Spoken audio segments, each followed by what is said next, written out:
La seconde partie de notre débat, l'État palestinien a donc été reconnu par les députés français, mais qu'en est-il de l'exécutif? Va-t-il suivre?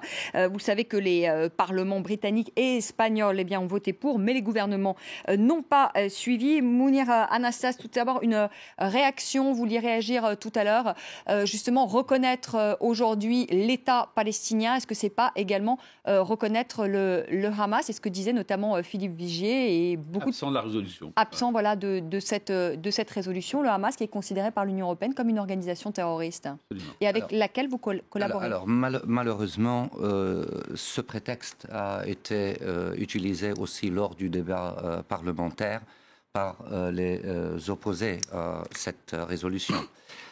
Il faut définir Hamas. Qu'est-ce que le Hamas? Le Hamas est une faction politique parmi tant d'autres. En Palestine, il y en a plein. Si je commence à les citer, je n'en finirai pas d'ici 10 minutes. Donc, les deux principaux, c'est Fatah d'un côté et Hamas de l'autre côté. Il y a le FPLP. Oui, on ne va pas tous les faire. Bon, là, on reste sur le Hamas. Donc, pourquoi on vient chercher un parti politique, extrémiste soit-il, et on va le mélanger à une reconnaissance? La reconnaissance, comme l'a dit M. Buy tout à l'heure, la reconnaissance porte sur un État et non pas sur des partis politiques. Jamais un État, lorsqu'il reconnaît un autre, il va lui dire « Oui, mais vous avez un parti extrémiste là, on ne va pas vous reconnaître, il faut trouver une solution, l'exclure de votre pays, par exemple, ou les mettre en prison ou les envoyer au goulag. Je ne sais pas quelle solution vous prenez. » Mais maintenant, pour revenir à la question de paix et le rôle de Hamas, lors de la reconnaissance de la Palestine, on parle d'un gouvernement élu et à la tête de laquelle il y a une personne que M. Vigier a mentionné tout à l'heure, c'est le président Abbas. Y a-t-il quelqu'un qui a des doutes sur la volonté de ce président de parvenir à un accord de paix? Combien de fois il a fait des efforts, et ne serait-ce que le dernier épisode de 1 an, avec de soi-disant garanties américaines, à la fin, on n'est abouti nulle part. Donc, il faut saisir d'abord cette chance qu'un président palestinien, lorsqu'il signe maintenant, c'est contraignant également pour Hamas. Parce qu'il y a justement un gouvernement de coalition. En fait, ce n'est pas un gouvernement de coalition pour être précis. Mais est-ce qu'au minimum, à partir du moment où il y a reconnaissance justement de 135 pays, est-ce que le minimum, c'est pas que le Hamas reconnaisse aussi Israël? Ça serait le cas, c'est ce que je suis en train de dire. Est-ce que le minimum, ce ne serait pas également que les pays arabes reconnaissent Israël? Mais ça fait partie aussi de l'initiative arabe, justement. Mais c'est ce qu'on est en train de marteler depuis des années. L'initiative arabe a été présentée en deux... Non, on ne peut pas revenir sur l'initiative arabe du roi Abdallah. Voilà, Philippe Vigier. Seulement sur cette résolution, seulement en 2 secondes, je vais dire 2 choses. Cette initiative, quand même, elle est importante parce qu'elle va sortir cette processus de paix de l'impasse. On est dans l'impasse et c'est la seule façon de sortir justement, on va en parler. Emmanuel Lachon va nous poser la question. Philippe Vigier, vous répondez à Mounir Anastas et ensuite on repart à Jérusalem. Une fois de plus, qu'on ne se méprenne pas, nous, sur l'UDI, nous sommes favorables à la reconnaissance d'un État palestinien. Nos avis divergent parce que, pardonnez-moi, vous disiez tout à l'heure, il y a plusieurs partis, il y a quand même le Hamas et le Fatah qui sont les 2 partis dominants. Or, le Hamas fait partie du gouvernement. Et un gouvernement, c'est quoi? C'est l'expression de l'État. Donc, quand on parle de reconnaissance, il faudrait bien qu'à un moment, le Hamas reconnaisse l'État d'Israël. Et c'est pour cela, on voit bien les crispations. Cet après-midi, je disais dans l'hémicycle, il risque d'y avoir des crispations. On voit bien d'ailleurs qu'il vient d'y avoir une crispation de Benjamin Netanyahou, qui est en train de dissoudre la Knesset. Et je rappelais même cet après-midi que le ministre des Affaires économiques israélien était favorable, lui, à la reconnaissance de la Palestine, qu'un parti qui s'appelle Kadima, qui est un parti centriste, est favorable à la Palestine. Et on voit bien qu'avec ce qui s'est passé cet après-midi, il y a une sorte d'ingérence qui a été ressentie comme cela par Israël, à juste titre ou à mauvais titre.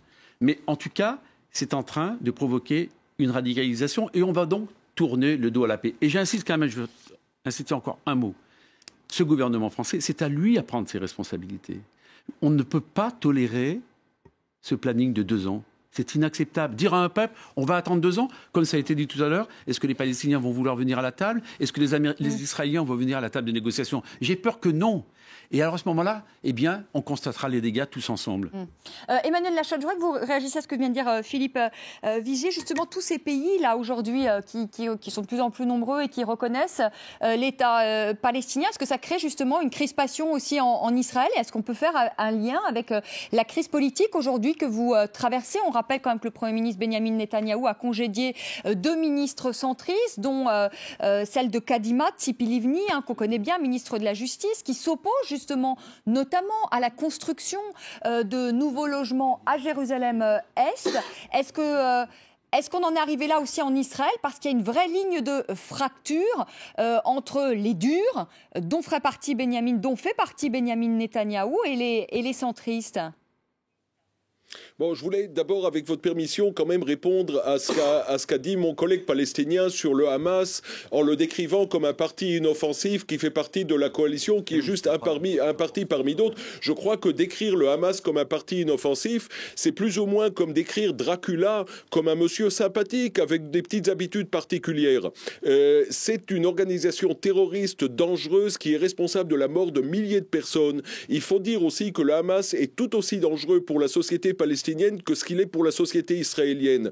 En fait, le Hamas, c'est le représentant de toute cette pensée comme les organisations que nous voyons en Irak et en Syrie. C'est l'islam le plus extrémiste et le plus meurtrier qu'il soit, qui est en train de grandir au sein de la société palestinienne, et on voit les résultats. Alors, je crois que si j'étais palestinien, je ferais quand même un peu plus attention à cela. Maintenant, concernant la crise politique que nous traversons en Israël, effectivement, c'est une crise très grave qui, je crois, est liée à plusieurs aspects de la politique israélienne.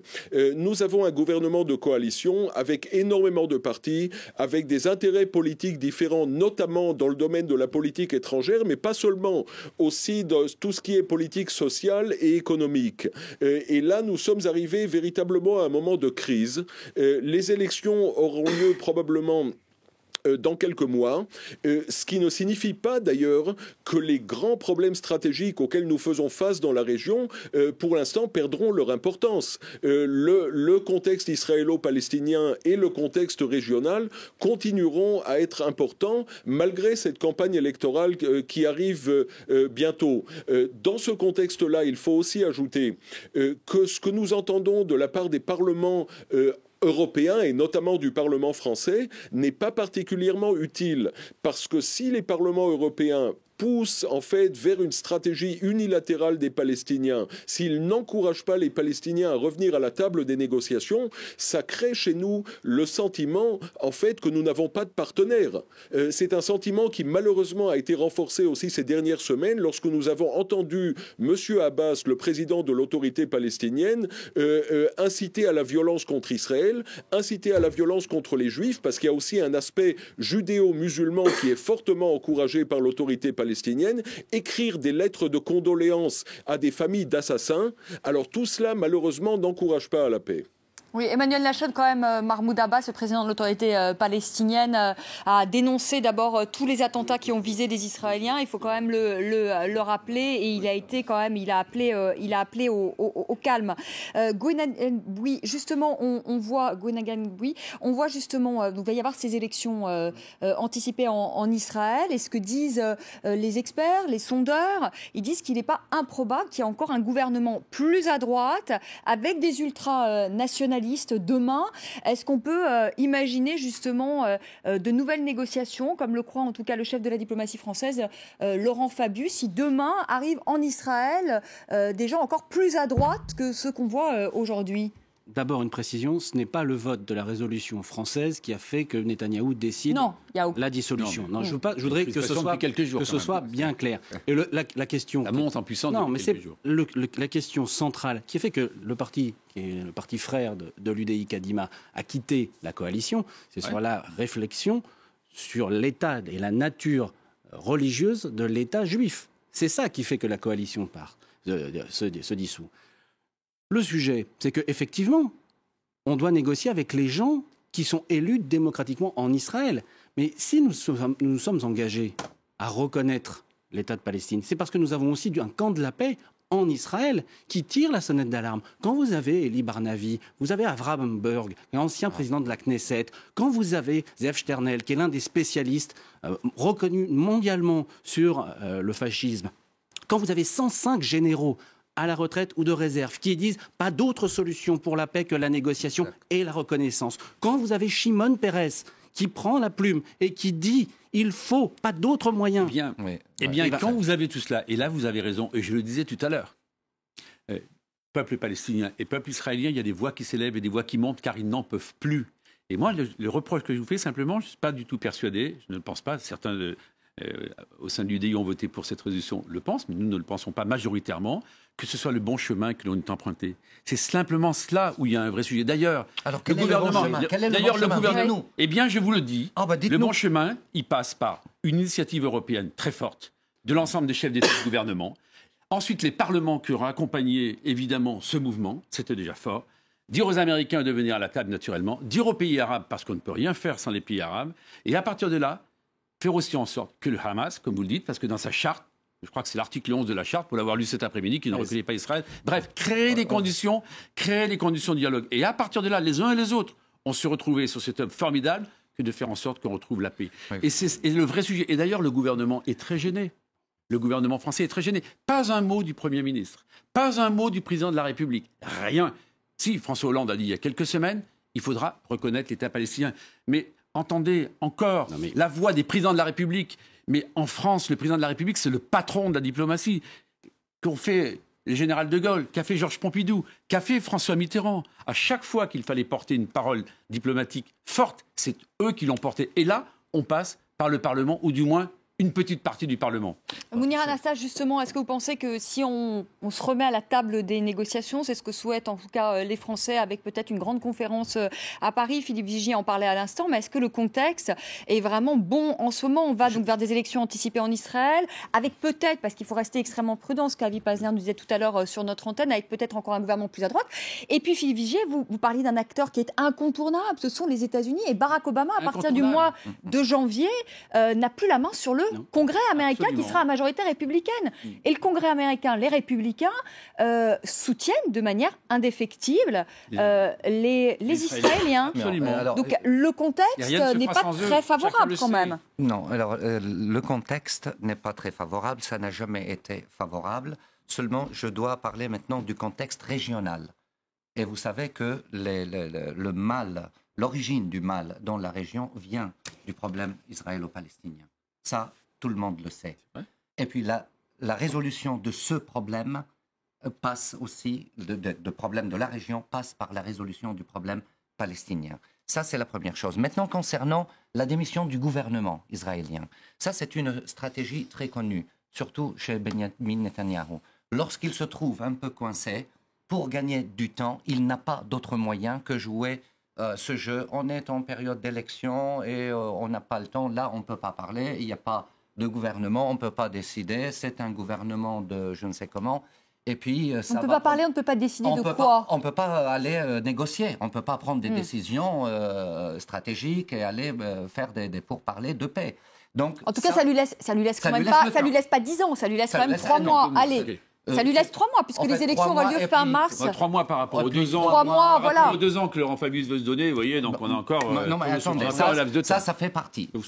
Secondo, moi je vais revenir et j'insiste là-dessus. Lorsqu'on parle du président Abbas, c'est le président, et avec le témoignage de tous les chefs d'État qui l'ont connu, que c'est un homme de paix. C'est un homme sincère quand il parle de paix. Et il a essayé. Ceux qui se défilent, ceux qui se lèvent de table, c'est bien sûr les Israéliens. Et puis, lorsqu'on veut aller aux négociations, à chaque fois, Benjamin Netanyahou trouve un prétexte. Alors, tantôt, il annonce 1400 ou 2000 unités dans les colonies. Et vous savez très bien que c'est illégal. Et la France n'a jamais, dans toutes ces tendances, parce que la France respecte la légalité internationale, et tout le monde est d'accord que ces colonies sont illégales. Alors, il commence par ces provocations, ou alors après, il vient à notre président lui dire « il faut nous reconnaître comme un État juif ». Mais qu'est-ce que ça a à faire avec notre président? Vous, vous définissez comme vous voulez, et nous, on se définit comme on veut. Maintenant, on nous demande de reconnaître cet État. On l'a reconnu depuis Mathusalem. Lorsqu'on a accepté la résolution 242, c'était la reconnaissance de l'État d'Israël. Et c'est ce qui nous a valu une représentation qui porte le nom de mission d'observation de la Palestine auprès de l'ONU et auprès de l'UNESCO. Pour lesquels vous avez pu voir que les centristes avaient toujours Non, été mais c'est simplement... des supporters indéfectibles. Mais Gwenaël Bouy. avec les centristes, je crois qu'on partage la fin de l'histoire, l'objectif. Il n'y a pas Bien il y a de le pas de doute. reconnaître. Non, mais nous en avons longuement débattu en commission des affaires étrangères avec vos représentants. Où nous divergeons, c'est sur la méthode. Mais aller chercher toujours les problèmes de méthode pour essayer de refuser les questions de fond, c'est un vrai problème. Moi, je vais vous donner un témoignage, mais qui est un témoignage qui est celui d'un Français. Moi, j'avais 17 ans au moment où il y a la poignée de main entre Arafat et Rabin. 17 ans. Non, j'en ai 40. Et donc, on doit encore toujours laisser du temps. Parce que qu'est-ce qu'il y avait en 93 ? En 93, on avait dit négociation, et puis ensuite, il y aura reconnaissance. Et nous sommes tous tenus, les puissances occidentales, à ces mots. Combien d'années sont passées ? Et donc, c'est un moment, la nécessité de dire peut-être qu'il faut changer de méthode. Et comme vous, par contre, je suis persuadé que la seule solution, c'est que les États-Unis soient présents, évidemment, que l'Union européenne soit présente pour contrebalancer, que la Ligue arabe soit là pour participer à la reconnaissance et à la sécurité d'Israël dans la zone, qui ensuite, avec ces trois... Mais c'est pour ça que je vous dis, sur le fond, nous ne sommes pas en désaccord. Là où nous avons un point de désaccord, comme en fait, il n'y a pas eu de coordination européenne, les résolutions telles qu'elles ont été adoptées en Grande-Bretagne et en Espagne ne sont pas les mêmes, qui est encore différente de celle de la France. Je ne vais pas dire le contraire. Et même dans ces deux pays que sont l'Espagne et la Grande-Bretagne, qui sont, comme vous le savez, des démocraties parlementaires, les gouvernements n'ont pas suivi. Comment voulez-vous que, quand les chefs d'État et de gouvernement ne sont pas à l'initiative, que l'on puisse y arriver. Vous savez bien quelle est la position de sur la réforme. Vous savez bien que l'Allemagne vous appuyez sur la réforme constitutionnelle. L'Union européenne, ça une position collective. Mais donc, l'Europe, nous avons une nécessité de faire bouger les lignes par les opinions publiques, les parlements, le Parlement européen. Et nous espérons à ce moment-là qu'avec Federica Mogherini, parce que nous avons travaillé avec elle, avec Martin Schulz, avec qui nous avons travaillé, nous soyons en capacité de créer les conditions pour amener des États qui sont aujourd'hui réticents au regard de leur histoire ou au regard des liens qu'ils ont particulier avec tel ou tel pays de la zone, qu'ils participent à ce rapport de force et d'expression commune de l'Union européenne. En tout cas, je peux vous dire que les parlementaires européens, et il y en a certains que j'ai interrogés, me disent que l'on ne rend pas service, justement, à l'action de l'Europe en ayant fait ce que l'on a fait, c'est-à-dire de façon isolée, de façon décousue, de façon mal coordonnée. Posez la question à Federica Mogherini. Je les connais. Posez la question à Federica Mogherini et à Martin Schulz. Elle-même se proposait la semaine dernière de faire le tour des capitales d'Europe. Elle-même, je termine, elle se proposait, donc c'était un acte fort en plus, en rentrant en fonction. Cette Europe qui est absente, on voit bien ce qui se passe à l'heure actuelle en Syrie, on voit bien ce qui se passe au Koweït, on voit bien ce qui se passe en Irak, on voit bien que l'Europe est toujours fracturée, isolée, dans des démarches individuelles, alors qu'elle pourrait peser sur la scène internationale. Et ce d'autant plus que les Américains... Mais elle est divisée, c'est ça le problème de l'Europe. Elle est toujours divisée. Non, elle est toujours divisée. Mais là, elle avait une formidable possibilité. Il y a un facteur. Il y a le problème allemand. Je le regrette. Gwenaël Bouy, il y a le problème allemand. Bien sûr. Mais bien sûr, il y a le problème allemand. L'Allemagne crée à ce moment-là le droit de veto interne. Vous savez bien qu'on ne peut pas prendre de position commune si l'Allemagne dit non. Mais l'Allemagne, il faut l'amener à la table. Justement, sur l'Allemagne, Mounir Anastas, vous voulez dire peut-être un mot? Je veux dire deux mots à M. Vigier. Tout à l'heure, il a prononcé un mot magique et j'ai voulu revenir là-dessus, malheureusement. Oui, vous avez parlé de réciprocité. Absolument. Eh bien, alors c'est ce qui manque. C'est ce qui nous manque depuis des années. On nous demande de reconnaître l'État d'Israël. On l'a fait. Eh bien, alors l'autre État, il est où? Mais ne me parlez pas d'une faction, on parle des États. C'est un membre du gouvernement, une partie du gouvernement. Non, pardon. C'est Mahmoud Abbas qui a dit la semaine dernière, monsieur, c'est pas moi, pardonnez-moi. Le gouvernement... Doucement. Parfait. Mounir Anastas. Une seconde. Laissez-moi finir, s'il vous plaît. Laissez-moi un mot sur Mahmoud Abbas, si vous me permettez quelques secondes, ça me fera plaisir. Mais je reconnais... On était en Allez, Vigier, un mot sur Mahmoud Abbas. Un mot très rapide. Je reconnais qu'il a souvent fait œuvre d'épée.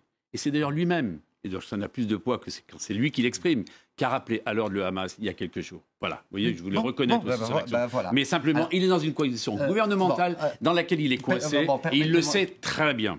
Bon, ça, merci. D'ailleurs, le gouvernement, dans ce gouvernement, il n'y a aucun membre, ni de Fatah, ni de Hamas. Ce sont des technocrates. Ils n'ont pas d'étiquette politique. Ça, c'est simplement pour votre information. Ça, c'est la technique. Donc ça, c'est une chose. Ce qui qui nous manque, c'est cette réciprocité. On nous impose, et il y a deux poids, deux mesures. Dès qu'il s'agit du peuple palestinien, alors là, il y a des règles, il y a des obligations pour lesquelles on peut faire des licences pour Israël et notamment pour Netanyahou. Ça, c'est une chose.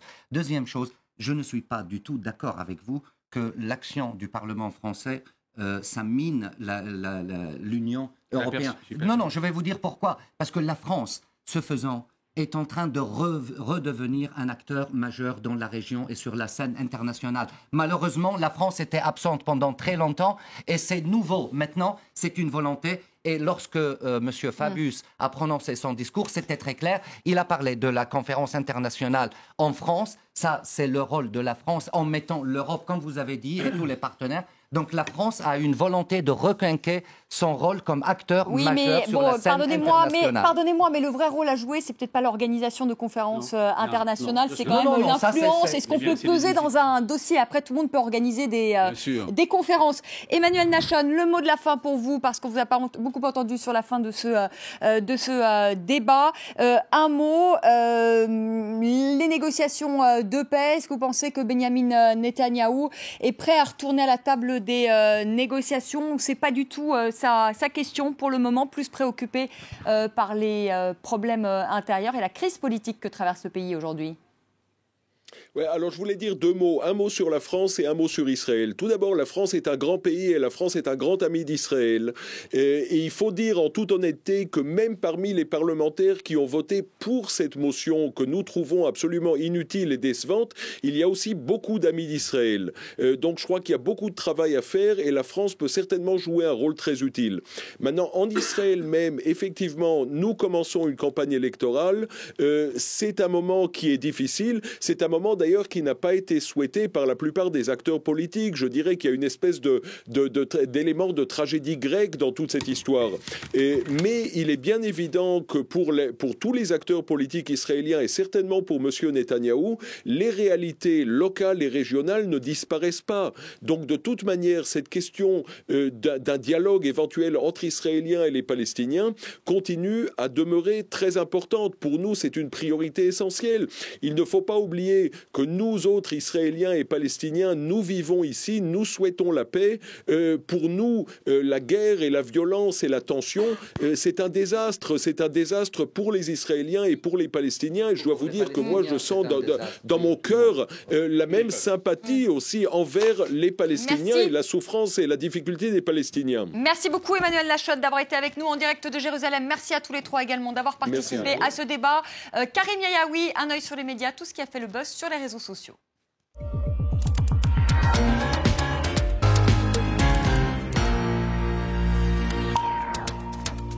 Bonsoir Karim. Bonsoir et on va tous. parler de ce vote à l'Assemblée nationale. Alors c'est vrai qu'il fait la une de beaucoup de sites d'information. Ici c'est le JDD qui évoque une résolution donc largement adoptée. Le résultat est limpide, écrit le JDD. Le site de Libération, lui, est longuement revenu sur les derniers moments avant le vote, en tout cas ces derniers jours. Beaucoup de tractations, beaucoup de mobilisation du côté des pros et des antis pour tenter de faire basculer ce vote qui n'a clairement pas basculé puisque les chiffres sont très clairs. Alors sur les réseaux sociaux, on l'a commenté. Certains ont souligné l'absence de Manuel Valls et de Laurent Fabius pour... Une formalité. Quand on n'a pas des arguments sur le fond, on soulève des questions de forme. Alors on va faire un petit tour d'horizon des réactions politiques. Réunion de l'OTAN sur l'Ukraine. Ouais, le Premier ministre était à Paris. C'est des formalités. En tout cas, ça a été souligné et remarqué par un certain nombre d'internautes. Alors, pour ce qui est des hommes politiques, Carlos da Silva, qui est un des porte-parole du Parti socialiste, a fièrement tweeté l'image du moment de son vote, souverain, égaux et en paix, écrit-il sur son compte Twitter. Alors, du côté du Parti socialiste et des partenaires du Parti socialiste, les choses étaient très claires. Patrick Le Yarrick, pour le Parti communiste, évoque un pas très positif. Du côté d'Europe Écologie Les Verts, on a aussi soutenu ce texte. Pascal Durand, lui, parle d'une nécessité de rendre à un peuple sa dignité. On œuvre pour la paix et la justice. Et puis du côté de la droite, on a vu un certain nombre de réactions, parfois assez fortes, celle de Christian Estrosi, relayée ici sur son compte Twitter, qui n'y va pas par quatre chemins. Il parle d'un choix honteux et indigne de la majorité gouvernementale. On sait que Nicolas Sarkozy il y a quelques jours, avait appelé à voter contre ce texte. Nicolas Sarkozy qui, cette même semaine, avait évoqué pourtant la nécessité d'un État palestinien. Alors l'argument des opposants à ce texte, c'était cet aspect non unilatéral. Ils refusent un aspect unilatéral de la reconnaissance.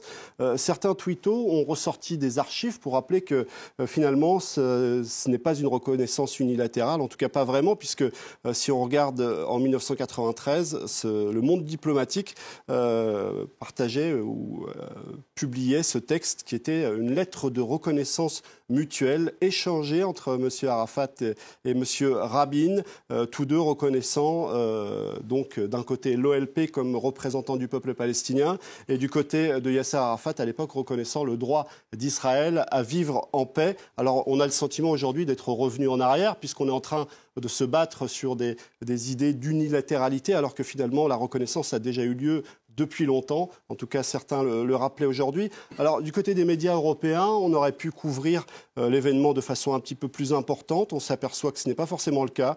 La presse espagnole en parle un petit peu. Ce n'est pas à la une des journaux.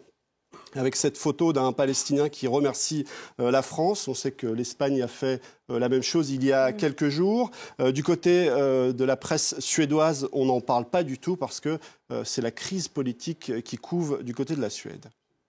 Et cette reconnaissance éventuelle par le gouvernement français, est-ce qu'elle va vraiment bouleverser les choses rapidement? Alors, la plupart des articles qui évoquent ça l'évoquent de façon assez pessimiste. Ici, sur le site de l'Express, Christian Macarian qui évoque les limites des parlements européens. Ça ne sera pas suffisant, même si cette démarche a tout de même une vertu, dit-il, celle de montrer aux adversaires du peuple palestinien qu'ils n'ont aucun avenir dans l'impasse qu'ils ont créée. Il y a un autre article que je vous montre très rapidement ici sur le site de Courrier International qui évoque la nécessité, mais cette fois-ci du côté palestinien, de renouveler ces élites, ces hommes politiques, parce que certains hommes politiques en Palestine sont en quelque sorte arrivés au bout de leur chemin. Mahmoud Abbas, c'est-à-dire qu'il y a près de 80 ans, je crois, hein.